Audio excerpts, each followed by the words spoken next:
Wow.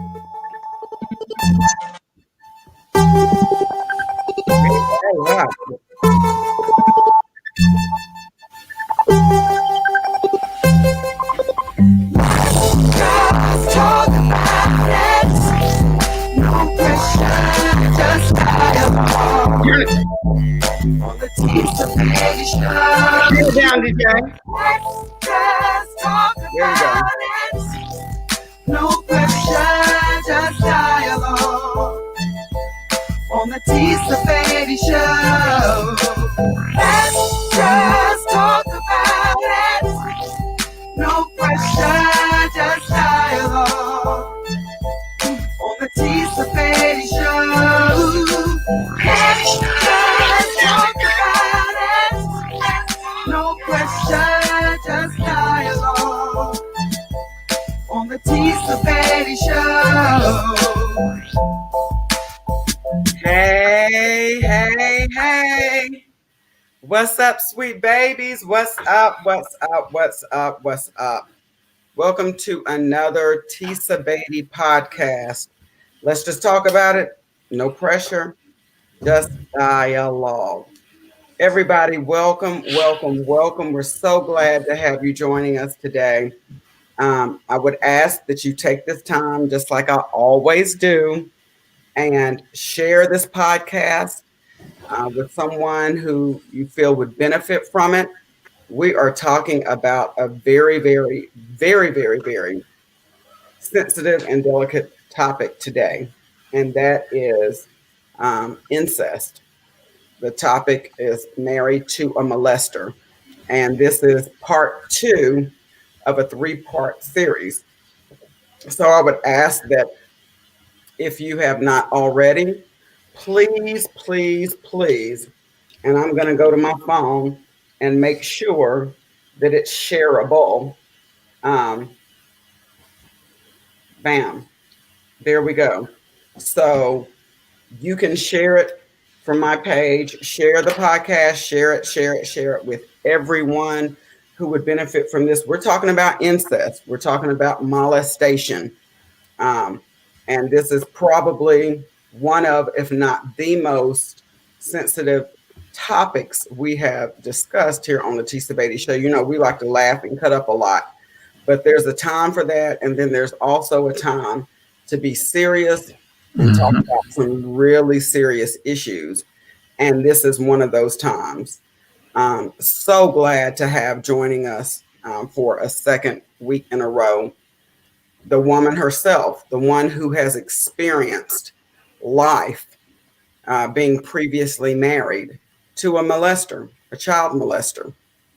And Rose Hayes Brown, thank you for joining us. Welcome to the Tisa Batey Show. Thank you for saying something of value in the Tisa Batey Show that would make you feel comfortable enough to come out and speak publicly for the first time on this platform. So thank you, thank you, thank you. We Thank applaud you. you and we applaud your courage. Thank you, Rose. Welcome. You're welcome. Welcome. So, guys, again, please take full advantage of this opportunity to tag somebody in the comments or share this with everyone you know. Share it on your personal page. Sharing is caring. And this is certainly a topic that is prevalent in society, but not one that is discussed often at all. So we want to take the time to unveil the dirty secrets of molestation and incest in our community. So last week, I don't know if you guys were able to join us on last week. Those who were know that we discussed with Rose. We had her walk us through the beginning stages of her relationship, you know, with her ex-husband, the molester. And we had her take us on her personal journey from the time they met, what attracted her to him, and then after that point, what were some of the signs that you saw that you sort of felt like, something may just not be right here. It doesn't mean that you thought that he was a molester, but you saw signs, and you felt in your gut that there was just something that was not quite right. And so we talked about that on last week, and it segued into this particular segment. And this particular segment, we're going to be talking about the actual affair, if you will, the actual incestual relationship and the molestation, of a father, um, that was inflicted upon his own daughter. So, Rose, I can understand that this is is probably going to be a little painful for you to talk about, but if you could just take us on that journey, graduate us from your marriage to him or your relationship to him, the courtship, into the actual molestation, of your daughter. So I would say that what is documented is that the actual um, sexual relationship started at about 13. Um, and just from her, going through therapy and everything, that is a documented age. Um, this particular, you guys have to excuse me when I'm saying I'm just trying to make sure that I'm getting all my It's T's okay, honey. It's right. okay. Okay. Not a problem. So 13, and what happened was uh, apparently he was in my home. We didn't live together at the time. So you guys were divorced at this time? We had been legally separated, and we didn't actually get legally divorced until around maybe 2016. Okay, so let me ask you this. So when you guys legally separated, Mm-hmm. why did you leave him? Why did you separate from him? And how old was your daughter at that particular time of the separation? She was 9 when the relationship ended. Okay. So she lived with me. We had not been in the home together as a family from the time she was 9. And then she was having regular visits. She and my other children were having regular visits with their father. What made you leave him? The psychological abuse, the mental abuse. If I didn't leave, there was an attempt of suicide on my part. I was Mm. ready to leave my children because it was just so bad for me. So I had to decide. And the only reason I stayed was because I wanted their father so badly to be a part of their life. I Wow. didn't want to be a broken family. Having one child, let alone 4, it was very difficult for me to walk away. And so the 4 children that you had, Rose, she was the eldest, correct? She was the oldest of the 4, correct? Okay. And what were the ages and the genders of your other children? So she was 9. Then the next one would have been 6. The next one would have been 5, and the other one would have been 3. And were the other 3 children, were they all male or were they females as well? Or? There's 2 more females, and then there's 1 male child as well. Gotcha. So 3 girls and 1 boy. Okay, Yeah. great. Yes. So fast forwarding to me and the children living together at the age of my eldest daughter being 13, she started to just act really differently. Her personality just started to change. She became more of an introvert. I started noticing some behaviors to me that I just was questioning. And when I say that, I mean she was on the basketball team. And when she was on the basketball team, there was one particular incident where her father had brought her home from visiting with him, and she came home with tampons. And I thought that was really strange, considering this is a 13 slash maybe 14-year old, and this is a father taking his daughter to get tampons. Why did you think that was strange? Was she already having her cycle?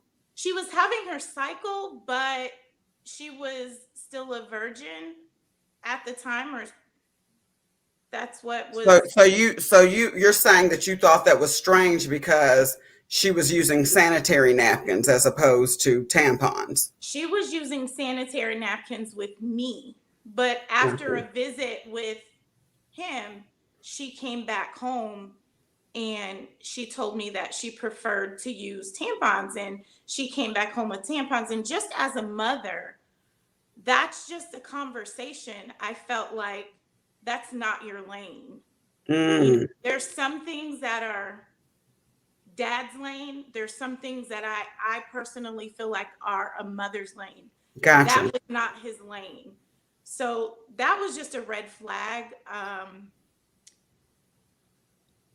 So in therapy, I was told that that is when the initial act started, and that was a full-fledged act of oral sex that he imposed upon his daughter to get things started. Okay, so what you're saying that you learned in therapy was that when she was at the age of 13 and she came home with the tampons, you discovered at that particular time that that is when the oral sex began, but not the actual penetration. No, I'm giving you a timeline of when the actual incest started. Okay. So the timeline was from the age of 13, but I was just giving you the strangeness of everything, and just me looking back and saying, why would a father buy tampons for his daughter?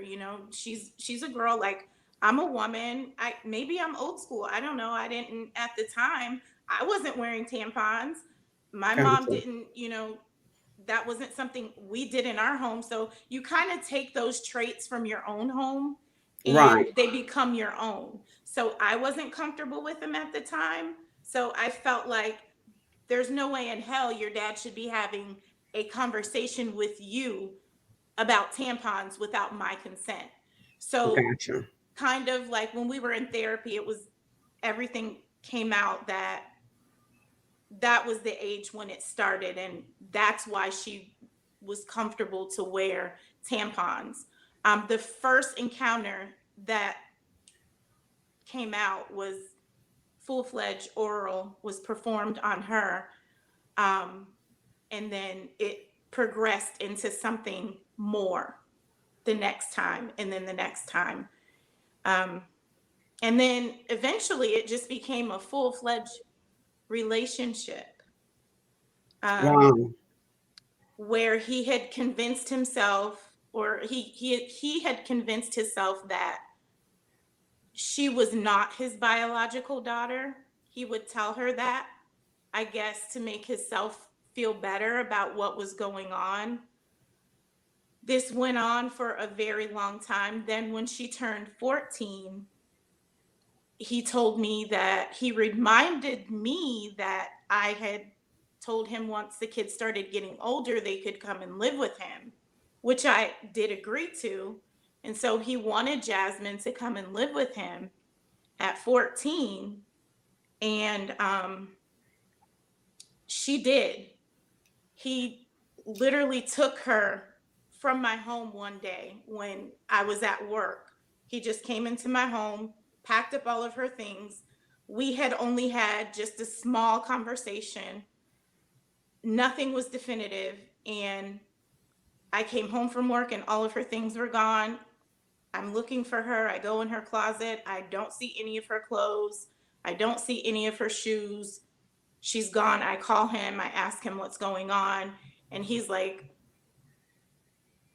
she wants to come and live with me. That was So, the agreement. okay, so let me ask you this. She was the only one, I'm assuming, that went to live with him at this particular time. Yes. So, as a mother, I have to ask you, what was it that made you feel that she was in better care living with her father as a young lady than living with you and in your direct care? I didn't feel like she was in better care, but once girls start to become teenagers, um, moms and daughters start to butt heads a little more. They start to, become a little more, I guess, rebellion, so to speak. She was at the age where she had three younger siblings, and the way that it was explained to me is that she was feeling suffocated because she had younger siblings and she had responsibilities at home as well, considering that she was the oldest. So They she all was had, mhm. she was probably feeling a little bit, um, maybe she felt as though there was neglect on her part. A lot of I have heard that a lot of older children feel this way when your attention is diverted from them and given to the younger siblings, Mhm. who, quite obviously, uh, depend on you or probably rely on you much more heavily than the older ones. Maybe she was feeling, some type of neglect, and Mhm. felt that she could get all the attention that she desired and needed, perhaps from her father. Do you think that's I the would way it have was? to I would have to agree with you wholeheartedly, because he was very good at doing that. He was very manipulative. So it was almost as if she became an only child. He would buy her things that he wouldn't buy for the other children. He would take her places that he wouldn't take the other kids. She became his favorite. There was a distinct difference between her and the rest of the children. So when did you start to notice that something just was not right?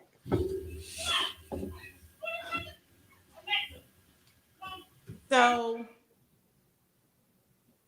when she lived with him, I would still get calls from the school concerning her behavior. And so she was starting to get into a lot of trouble as an adolescent. Um, I think a lot of it, now thinking back, hindsight, had to do with what was going on. As a biracial young female, and without me really being that involved at the time, because once again, each time I tried to reach out and make appointments and dates and try to go and spend time, that's when the wedge started to be implemented between the two of us. He started to pit the two of us against one another. She feels this way. She's not really in the mood. I would talk to her. There was a lot of anger coming from her. Then there were things that he was telling her with regards to me that was making her turn against me. Things like So what? he would tell her that I was the reason that the family wasn't together. I cared more about maybe the relationship at the time that I was in.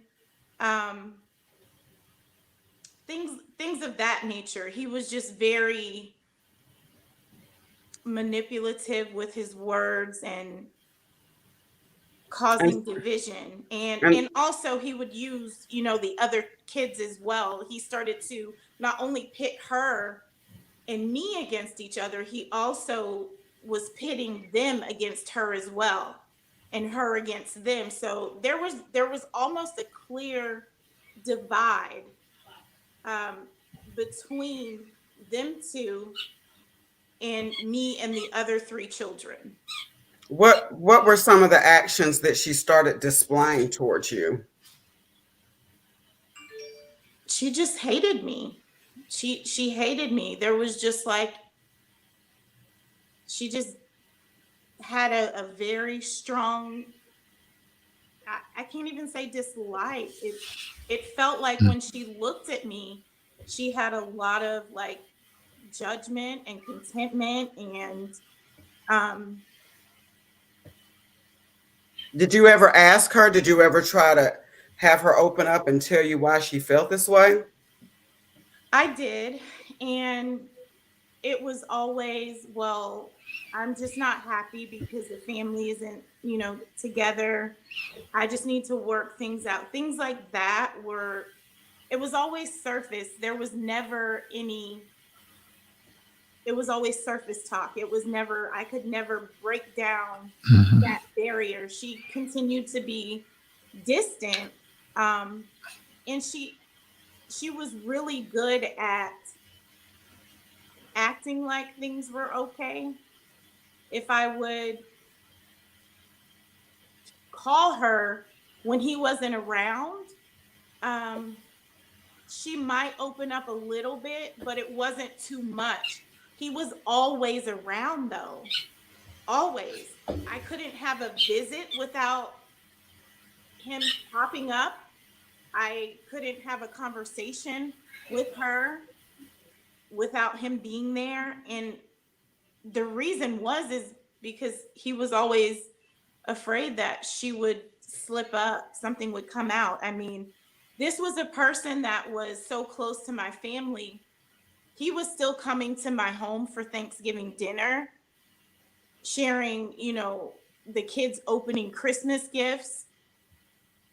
He was going on family trips to the cabins with my family, my mother and my sibling and Wow. all of the children. I mean, Wow. Yeah. Wow. And I was going to ask you at what point did you talk to your family members about it?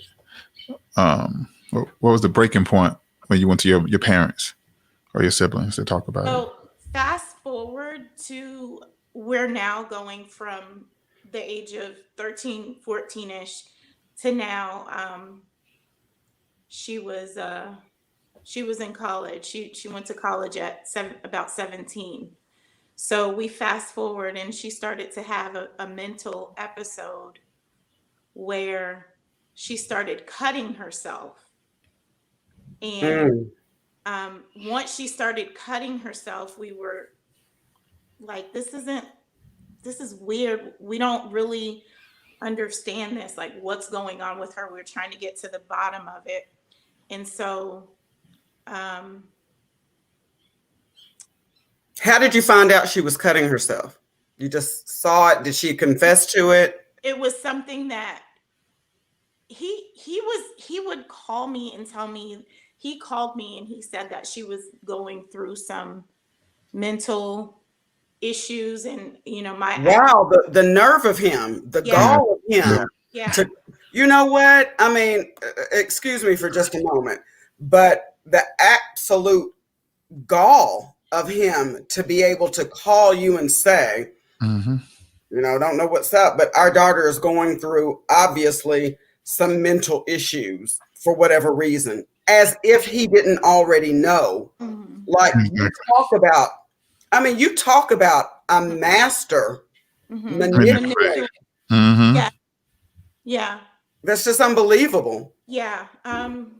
Just in talking to him, and I remember one time I was on the phone with him, and this stands out to me so profoundly.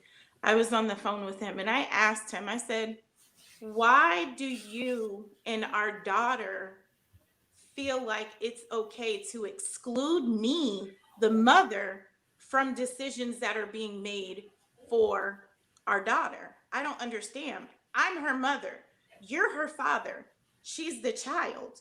There's certain things that as a mother, there's certain insight I can give to things.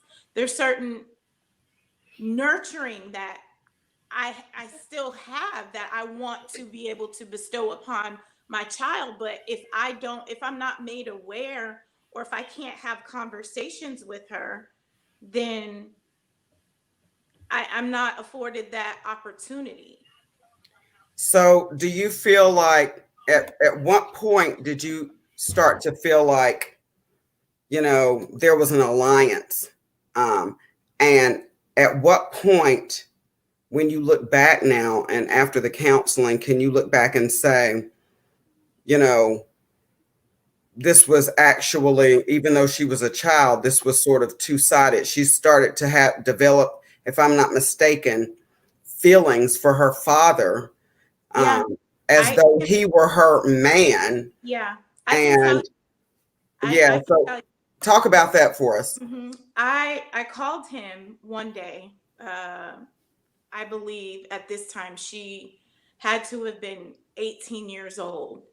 And because he was trying to keep her quiet about everything, he was paying her money, hush money, basically, to stay quiet, keep things on the low, didn't want things to get out, whatever she wanted. He was wanting to fulfill because he did not want to be found out. So I remember I needed something for the other children. I can't remember what it was, but I needed something. I pick up the phone. I call him. I'm like, hey, I need this for this month. Next thing I know, I'm calling his phone. Next thing I know, she's on the phone telling me, no, he can't do that. He has things that he has to do for me. Oh, wow. Yeah, and I'm like, excuse me? And she's 18 at this time. And I'm like, excuse me? I said, you do understand that he has other children. And it was, she and I butt heads because I'm like, listen, this is the father of my children. You're not his only child. I don't ask for a lot, but right now, this is something that my other kids need. So I need for him to come through. Did you feel that was particularly odd? I did. I did. I did. And I even called him and I asked him, and he was like, oh, well, I loaned her money, and, just lies after lies. I loaned her money, need to pay her back, so I don't have it right now. I'll try to get it to you as soon as I can. But yeah, that was really strange. So you have learned, what you have learned, since is that she became not only a victim of the molestation and the incest, but she became emotionally tied and connected to him in a way that made her feel like, and you can correct me if I'm wrong, but that made her feel like maybe she was in love with him. Absolutely. And B, that she was his woman. Yeah. Is that correct? Yeah. Yeah, absolutely. Because she was so young when it started. Think about how you felt about your first love, or the first person that you were maybe intimate with, or any woman for that matter. You're going to have that emotional, psychological connection. But when it's with someone that is that close to you, and I can't even begin to imagine that. But Rose, talk to us about, if you don't mind, and you and I have had a lot of conversations, outside the podcast, but I remember specifically you talking about some of the patterns or some of the things that you can now look back. Hindsight is 2020. But when you guys were together and she was a small child and coming up, and just different things that you started to see in her behavior that could have certainly been his way of prepping her for this ultimate relationship, even when she was a small youth. Can you Yeah. can you talk to us Yeah. about some of those things? Yeah. And a lot of the terminology that I may use right now is going to be just strictly from therapy. So there was there's what is called a grooming time, where the perpetrator makes the individual comfortable with advances, where it's very subtle. So it could be, laying in the bed. It could be, maybe bringing that child to lay on top of them, petting them, just inappropriateness on their behalf, the child not really realizing it, them letting their guard down. One time in particular, when she was a teenage, well, no, you want to hear about when she was younger. So, I guess the reason why I would like to sort of expound on that a little bit more is, for people who may be experiencing the same things, I want you to be able to provide them with some signs that you may not have known were even signs back then, but that would allow them to know, if this is happening to them, then something may not be right. If they have suspicions, mhm, and you can provide us insight mhm. into some of her actions Okay. as a Okay. child. Yeah. So bathtub incident. So I walk in the bathroom. My child is in the bathtub. She is maybe 7 years old, and she's masturbating. What 7-year-old would be doing Wow. that? And I asked her, I'm like, why are you doing that? And she told me it felt good. So how would you know that? How do you as a Wow. child, how do you as a child know that masturbation feels good, unless it's something that someone has done to you or stimulated you? Um, that So was, did you ask her if someone had taught her that, or I didn't, I, so if she was 7, I, I had to be maybe 23, 24 maybe. right? Um, Okay. so I talked to her about it. I asked her why she was doing it. I told her it wasn't appropriate, but I didn't think to ask her, you You know, didn't even, because you had no it didn't clue that it this didn't was cross my happening. mind, because once again, I never let my kids go anywhere. They weren't around a lot of people. They were only with me and her dad. And when I was, my mom didn't ever let me stay the night out of the house. My kids weren't staying the night. You have a bed. You go sleep in your bed. You can have a play date, Same with my kids. It's not like they were around strangers or anything like that. I was very strict with my kids, and they were always with me. So Wow. I never looked at him like that, because he was so hard on me and so judgmental of me, and I had to be so perfect for him. I just felt like, because his standards were so high for me, why would I? It was honestly, If his standards were so high for you, then yeah, certainly you felt like he was almost flawless. For right, someone to hold you in such, for yeah, someone to expect so much of you, hmm, then Hmm. they must be almost perfect, perfect, nearly yeah, perfect. yeah, Yeah. and So let's talk about a little bit. Let's take me to the moment when this was revealed to you. How did you find out? When did you find out? And what was that like? How did she come forward?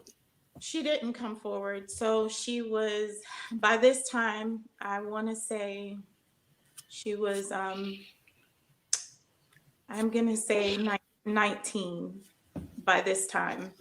And she had gone missing for like a week. I picked up the phone and I called her father. because I wasn't getting her on her cell phone. And he told me that she had been just very acting out. She hadn't been sleeping. She'd been sleepwalking. She'd been belligerent. She'd just been irate. She'd been not herself. But what really happened is my child had broken. She had had a mental snap. That's what happened. And so No.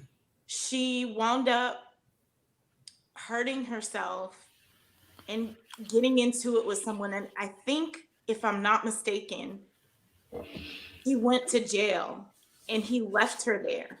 And the only reason that he left her there, and this was like over a week, only reason he left her there is because she was ready to talk and he wanted her to sit there, so that he didn't let me know anything, didn't let me know she had gotten arrested or anything, but he wanted to be the only voice of reason for her to continue manipulating her mind, so that when she got out, she wouldn't talk or tell anyone.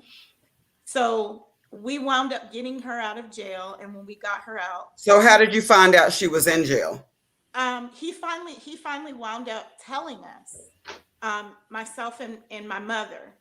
And so my mother got her out of jail, and then, I was like, she can't go back with you. You don't have all the tools that she needs in order for her to bring it all back together. She's not a whole person.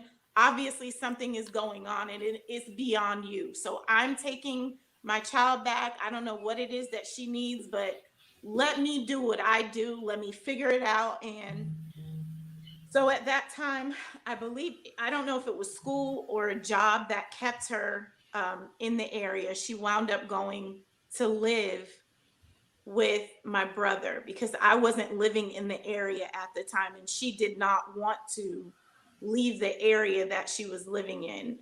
I was probably about maybe 50 minutes away from where she was living, and she didn't want to turn her life upside down. So my brother agreed to let her come and live with him. And it was while she was living with my brother that she attempted suicide. When she attempted suicide, I went, we were talking. I'm telling her, I was like, I know something's going on with you. You need to let me know what it is. He had always told her that if she ever told, everyone would think that the reason it happened was because that's what she wanted. He told her that if she told, no one would ever believe her. Not only did he tell her that, but at some point along the way, she confessed what was going on to her younger sibling, the one right under her, the male. And the male sibling went and confronted the father, and the father swore him to secrecy. So now the male child is walking around maybe for about the last 2 months before everything came out with this heavy burden on him. So he may have been 17 at the time, carrying this burden around. And then once she snapped, her girlfriend called me and told me that she asked me if I was alone, if I was driving, if I was at work. She was asking me all of these questions. She told me that she needed to talk to me. And she said, I need to talk to you. I can't hold it in anymore. She was like, I want to let you know what's going on with your daughter. And she came right out and told me. She was like, he's been sleeping with her. Wow. He's been sleeping with her. So let me ask you this. When you talk about her girlfriend, your daughter actually came out and said, hey, I'm gay. This is who I am. She felt compelled to be open with her sexuality, and she came out. At what age did she come out, and what were the actions and the responses of her father when he discovered this? Oh, it was something that he used as a cover. He used that as a cover. He encouraged it because if he could get everybody else to see her in that light as well, then nobody would ever suspect that he was touching her. So that was also a cover. Um, her desires are to someday have children. You know, she wants to be married to, you know, perhaps a male. She obviously, you know, is more comfortable with a female because she doesn't feel like she's being taken advantage of.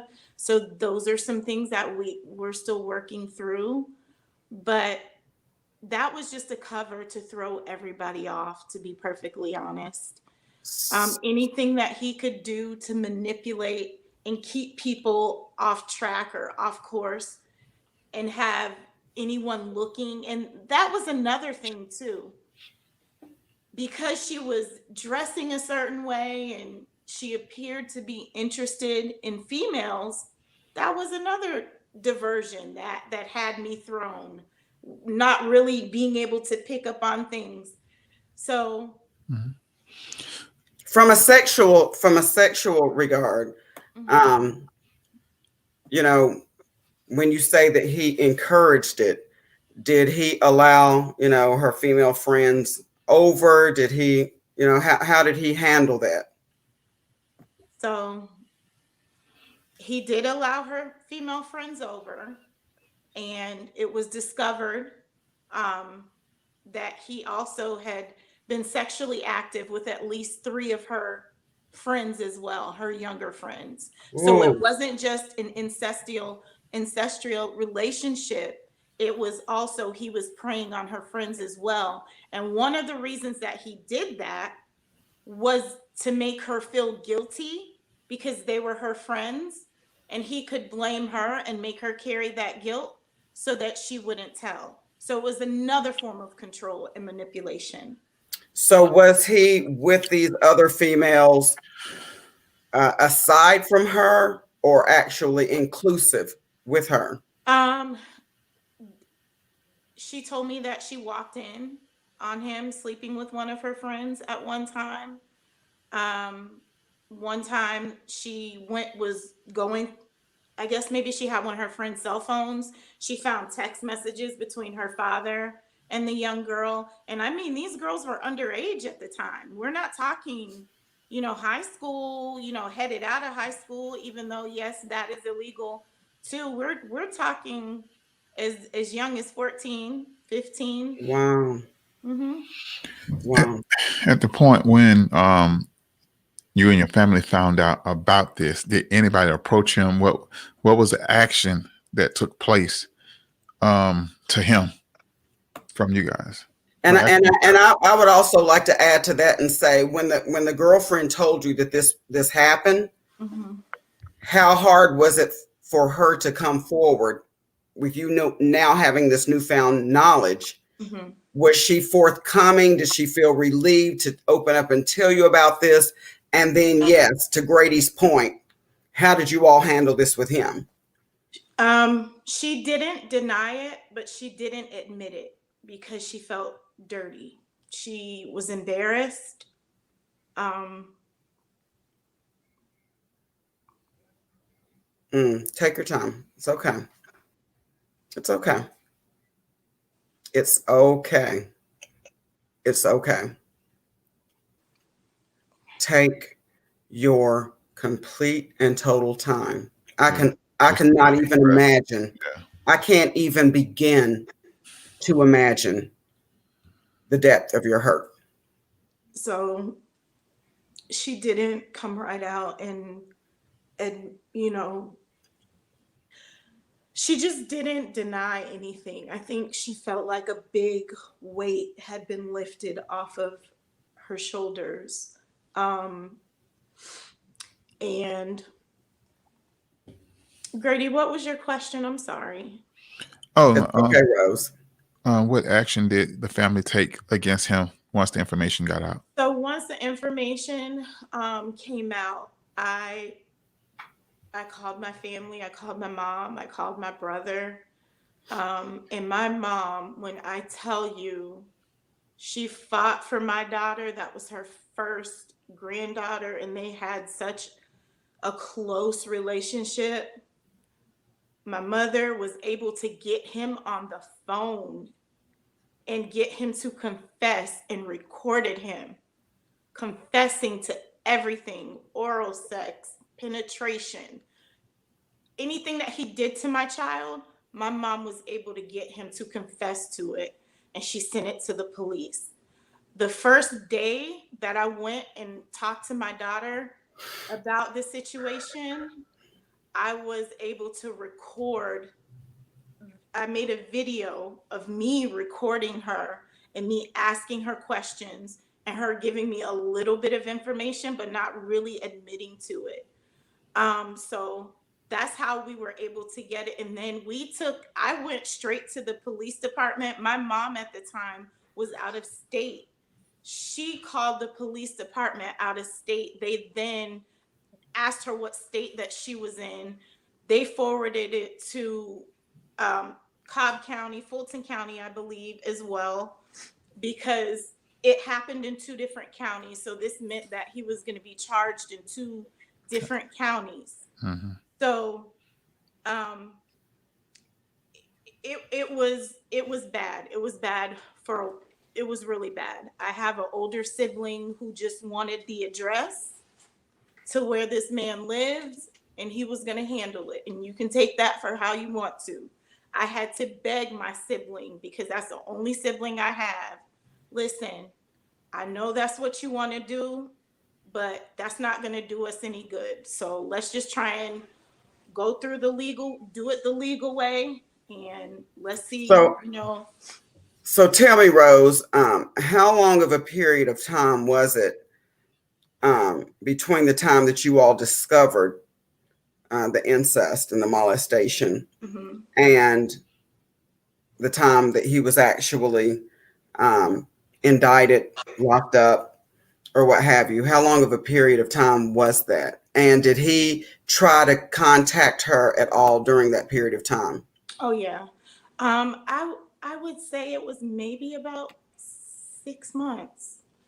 It may have been about 6 months, because we felt like it was just taking so long, and there was a lot of, trying to reach out not only to her but to my other kids, and trying to get me to persuade me not to press charges, not to this, not to that. There was a lot of his parents reaching out to my kids, um, them wanting to now finally talk to me and have conversations with me, when wasn't ever something that they tried to do before. There was a lot of manipulation going on.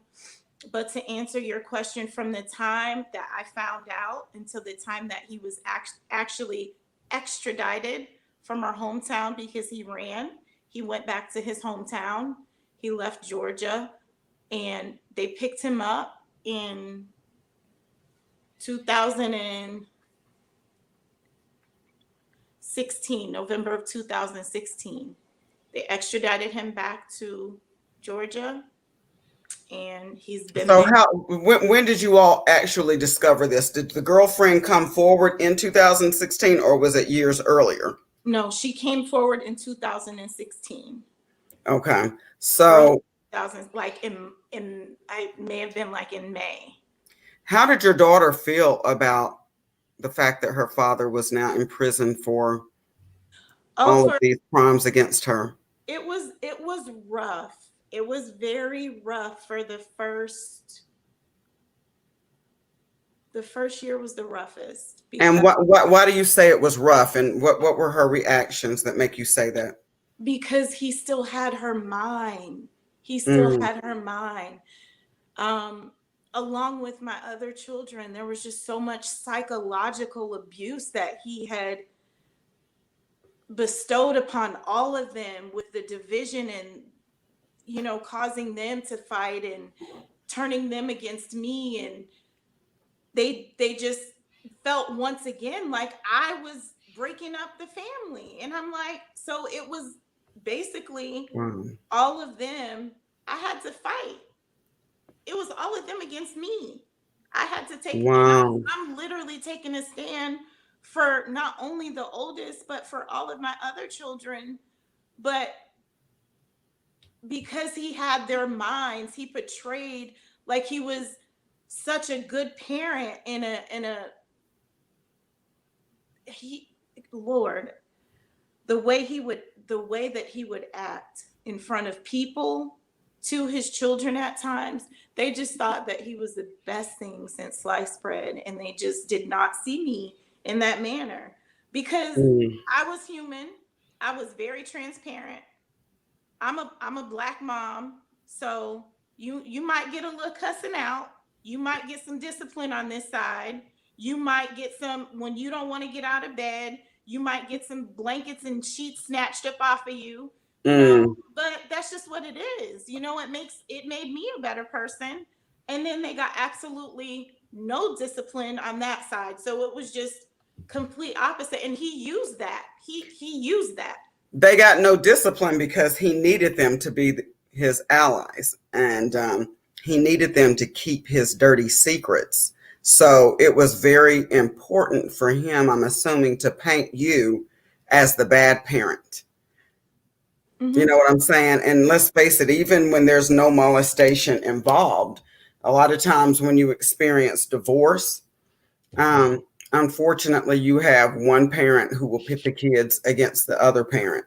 And what I want you to know is this, Rose, I don't in any way blame you. You know, some people might say, well, she should have known this or she should have known that. Well, unless it's happening to you, it's very, very wise not to judge someone else for their walk because you really don't know what you would do or what you would think unless you've actually experienced that same thing. So let me ask you this. There were no other children. You guys had 4 children together. Yeah. Were there any other children that you had who experienced any type of inappropriate behavior from their father aside from the eldest? There's a lot of speculation around, and I say speculation because it hasn't been proven, around a second daughter, but nothing has been concretely proven. There was a comment that she had made to me, stating that as a child she always felt sexually stimulated, and she was always just very aware of her sexuality. Hmm. But she But is younger, so there was never any, even after going and sitting down and talking with detectives, and they have therapists and all that, nothing ever came out. But I think probably he knew that he was losing the oldest. And I think if it's there, it's just there. If you're that way, it's just that way. I let's know. just call it what it is. If you're that sick, that Right. is that is, and let's not tiptoe around that. Yeah. That is a sickness. Hmm. For Okay. sure. Yeah, that is a There's, sickness. If you're sick enough to do that to your eldest daughter, why wouldn't you be sick enough to do it to others. to Yeah. do that to your other?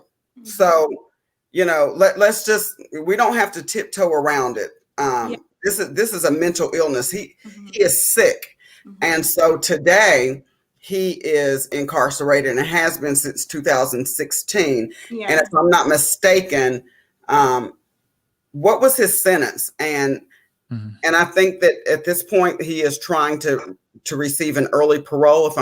Am I correct? Yeah. His sentence was 15 years. 10 of them were supposed to be mandatory. And So I why is he up for early parole if 10 are mandatory?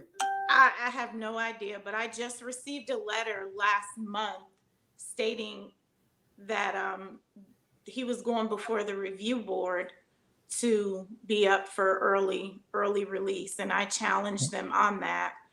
And, I mentioned it to my mom and my brother, and I had to write a letter and reopen all of those old wounds again. I don't even know why they would even consider, because I don't know why they would consider letting him out. Well, let me ask you this question, Rose. And again, I so applaud your strength. I do. I don't, some people have said to me in the past how strong they think I am. I'm not. Uh, God gets me through whatever battles and struggles that I have because He is still God and He sits on the throne. But I don't know, you know, how I would feel or even react if something like this happened to my daughters. Um, so how is your eldest daughter today? How has her, because this has been many years, this has been 4 or 5 years for her. Yeah. Um, how is she emotionally today? How does she feel about her dad and towards her dad? And what is y'all's relationship like today? Our relationship is completely repaired today. Thank God for that. Um, it's been a long journey with her, because when you have a child that experiences trauma in their life, whatever age that trauma starts at, mentally, that's when that child, everything stops mentally for them. They get stuck at that age. Mm-hmm. So it has been 5 years of me pouring into her to get her to max out at her age now. Um, and this is 2020 was a coming out year for her. It was an amazing year. She made such great strides this year, and I thank God for it. Does she blame you for any of this? No, she knows that she knows that her father is a monster. She wants absolutely nothing to do with him. Uh, Has he reached out to her at all since he has been incarcerated? He did, which was a violation of his the sentencing that they gave him. He was not supposed to. He's not supposed to ever have any contact with her ever again, because she's the victim. But he did reach out to her probably about 2.5 years ago, maybe 3, 2.5, and got her off track, off course, got her. What did he say? What did he have to say to her when he reached out to her? What could he possibly have to say? The devil made me do it. What? Yeah. He didn't even offer her an apology, just bullshit. Nothing substantial. That if she never hears his voice or his name, she would be happy, and I would too. Wow. Wow. Wow and wow. I'm gonna tell you guys, this is That's rough. Yeah, this is. Ooh. But this is a sensitive it's the. I don't say topic right here. you love. You brought your daughter back with love, and that old saying, "Love conquers all," and that's what I think. That was all she needed was love. Mm-hmm. And that's what I feel. But God, it's tough. I hope they don't let them get parole. You know what? It's so them. difficult for me Oh, because at one point in my life I could stand up easily and I could pass judgment like the best of them or with the best of them. I just thought, if a person was suffering from a mental illness or any type of sickness or whatever, I was just like, it's mind over matter. They're just sick. They deserve whatever they get. They need to be stoned. I can remember being so opinionated in the past and so unwilling to forgive and to actually allow God to just complete his perfect work and to allow him to have the final say, because the word of God does say vengeance is his. Vengeance is mine, saith the Lord. And That's true. each time we try to go in and right the wrong or get revenge on someone who has done us wrong, it never quite turns out right for us. Um, but when we are able, and I can respect you for your ability to stand still and do nothing to harm him physically. um, I would like to think today that maybe I would be capable of doing that. Don't know because it hasn't happened to me. But whenever we are able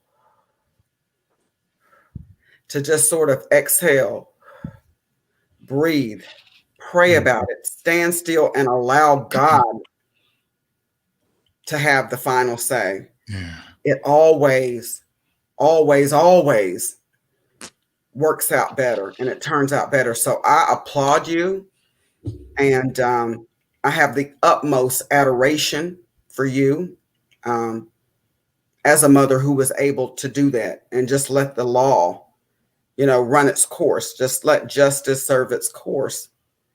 But it's very difficult. And so now I listen to your story and I say, there's a part of me that rises up on the inside, and it's called flesh, that just says, he is such a monster. He deserves the worst that life has to offer. Mm-hmm. And then there's another part of me that says, sin is sin. And his sin is no different or greater than any other sin, even though in our eyes, we see it that way. We as humans like to put levels on sin, but in God's eyesight, All sin is he sin. says sin is sin. Mm-hmm. And so I have to refrain from standing in judgment. And we have to be cognizant of the fact that we have got to be able to forgive. And so next week's uh, next week's podcast is going to be the final podcast. And I've segued into that because we are going to talk about the forgiveness aspect. Is she there yet? Is the daughter there yet? Is there forgiveness? Will there ever be forgiveness? Um, are they victorious at this point, or are they stagnant? What has their growth been, if any? Uh, what has God done in their life, if he's done anything? These are some of the topics that we're going to talk about next week on the Tisa Batey Show as we close out this final podcast or session of Married to a Molester. So you all definitely don't want to miss next week's podcast because it's very important to know where people are and where they've been and where they are now, and the progression and what got them there, and the healing and all the things that come along with that is just as important as the things that have happened, the offenses that have happened. So once again, I thank you. I thank you. I thank you, Rose, for being so transparent. I thank you for allowing me to be the very first one, since this is the very first time you have ever publicly talked about your experiences. And I thank you for entrusting me, little old me, and the Tisa Batey Show with such a delicate and sensitive topic.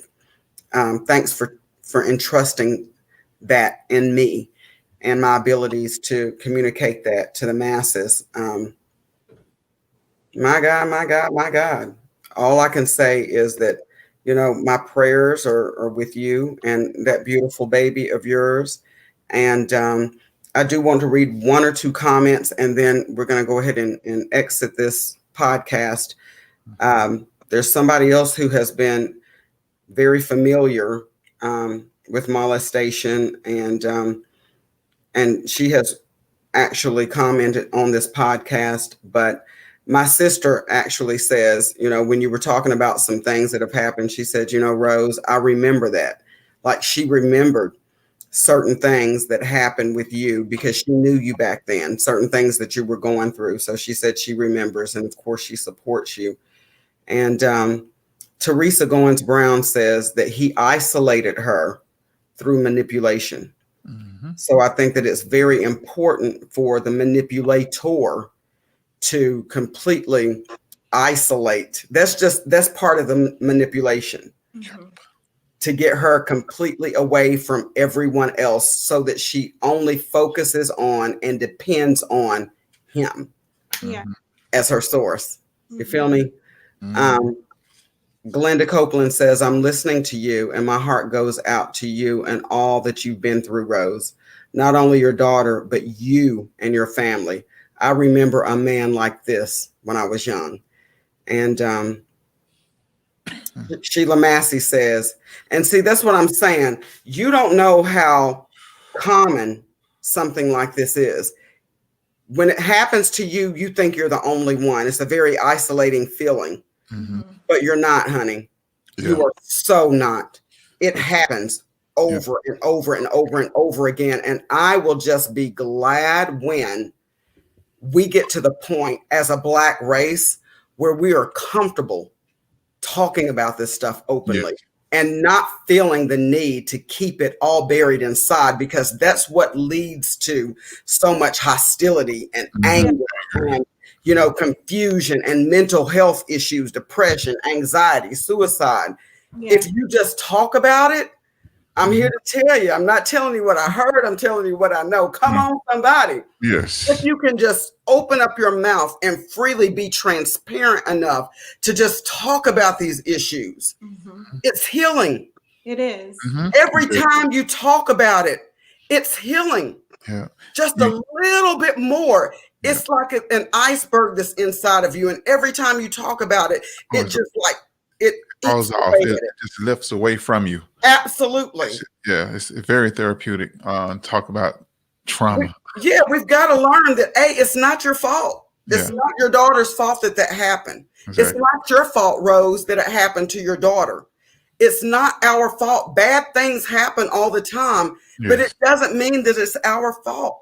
And we have to be able to just openly express and talk about that stuff and get it out. Whether you have to journal it, write it down, you have to find a way to get that stuff out, because it eats away at you on the inside and it kills you slowly. Yes. Sheila Massey says that if you have not went through this, you don't know. My heart goes deeply to you as a mother, praying for you.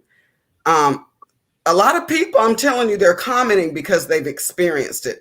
Jordan Hall says he imprinted upon her as well. So biologically, her body and psychology compelled her to protect him in one form. And to various degrees. You're absolutely right. You're absolutely right. He says that, or she's, I don't know if Jordan Hall says this form of sickness usually runs in the family somewhere. And that's why I felt compelled last week, Rose, to ask you if there was this type of mental health illness in his family line. Like, had he experienced that? And I don't know, maybe he will never come forth and tell you that he has, but I wouldn't be a bit surprised if he has experienced it. I wouldn't either. Yeah. It's a learned behavior. Yeah. K. Ross says Rose is so strong because Lord knows he wouldn't have made it to prison had it been her. And I think a lot of people feel that way. I mean, that's why I'm telling you, I can't say what I would have done because I don't know. I know that if you would have caught me several years back before I got to the point where I am today in my growth and in my maturity and in my walk, had you caught me 10 years ago, 5 years ago,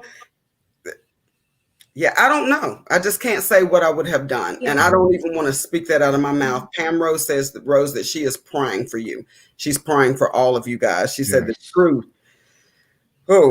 truth stuck at that. She was stuck at that age at 13. Sharon Eskridge Collier says, I applaud your strength, Rose. Prayers for your family. Kay Renee says, praying for your family. Glenda Copeland says, I think a lot of people that knows her story should stand with her and make sure he doesn't get out. And I completely agree. Whatever you need from the viewers, Rose, I don't know what you can do by yourself, but the viewers are a force with which to be reckoned. Oh I yeah. do have a small praise testimony. My Okay, mother so let's hear that. she was able to call them today, the pardon and parole, and she found out that they denied his release based on the letter that I responded to, because anytime he has any type of movement in the prison system, they have to let me know, because they can't reach out to the victim, so they reach out to me. So he will not be getting out anytime soon. Wonderful, wonderful. And I'm not praising, or I'm not taking any joy in anybody else's misfortune. Yeah. But I just think that for the protection of your daughter, Yeah. and for her well-being and your other children, and somebody else's child. Yeah. yeah. Yeah. I mean, somebody has to watch out for these babies. I mean, somebody. Yeah.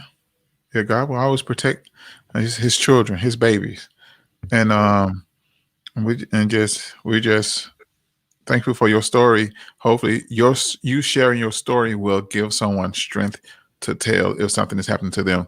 This would help somebody, come out of the shadows and to be able to share their story. It will at least allow people to know that they're not by themselves. And excuse me for that faux pas, but it will at least allow people to know that, you know what, I'm not the only one going through this. And I don't feel that I am cursed or, marked of the beast or whatever, because this has happened to me and my family, or because it happened to me in my youth. This is something that is very, very prevalent. It's something that happened, and it hasn't just started happening.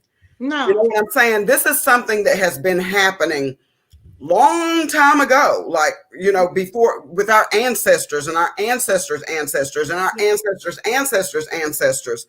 This is nothing new, but it's something that people are just reluctant to talk about, just like they're reluctant to talk about mental health issues, because there's such a negative connotation that's associated with it. Well, the only way that negative connotation is no longer associated with it is through dialogue. Right. Through exposing it, through talking about it. Right. And so I'm an advocate for mental health issues and mental health issue repair and reform. And I'm an advocate for talking about important issues that we suffer with as a community. And it's not only Black community, Black, white, or whatever, but you have to be able to first be able to engage in dialogue about it before the healing can ever take place. You can't heal over something that you refuse to acknowledge and talk about. It's true. So I commend you. I commend you. Kay Renee says, I commend your strength to speak on this. And I mean, there are a lot of comments. All right. Kay Ross says, how are you mentally and emotionally, Rose? How are you doing? I'm doing well. I'm doing well these days. As long as I see my children progressing, it keeps a smile on my face, and God is good, and he's in the business of restoring. So that's where I am at this stage. You're absolutely right. Giving everything back that the devil feels like he was taken from me. He's giving it back, and I give him all the glory. That's why everything that the devil meant for bad, God is getting ready to turn it around and use it for your good. And I am confident of that. And I'm just so, I'm just so happy that you were able to open up. Latasha Johnson says, Rose, you are the picture of strength. God bless you and your precious children. Thank you. Thank you. Jordan Hill also says, let me see. He done hit me with the word here. Microemerism is a very real thing. Young women and girls. That's a word I can say that is above my pay grade. So I'm sure you're correct on that. I just don't know what that means. Nikki Batey says, more people than you know have experienced this. I pray that your story will help them open up and come forth with their truth. And I absolutely, absolutely, absolutely agree. Kenyatta McNeil says, yes, remove the stigma of shame. Yeah. Again, thank you, Rose. We've lost DJ Brady, baby, but thank you for You're welcome. being Thank on the you. show. And we ask that you guys be so kind as to share this. Just share it. Share it to your page. Share it with people that you think would benefit from it. And please, please, please, please do not miss next week's episode of the Tisa Batey Show as we close out this segment, Married to a Molester. Thank you, sweet babies. Love you. Bye-bye. Bye-bye. Let's end this broadcast.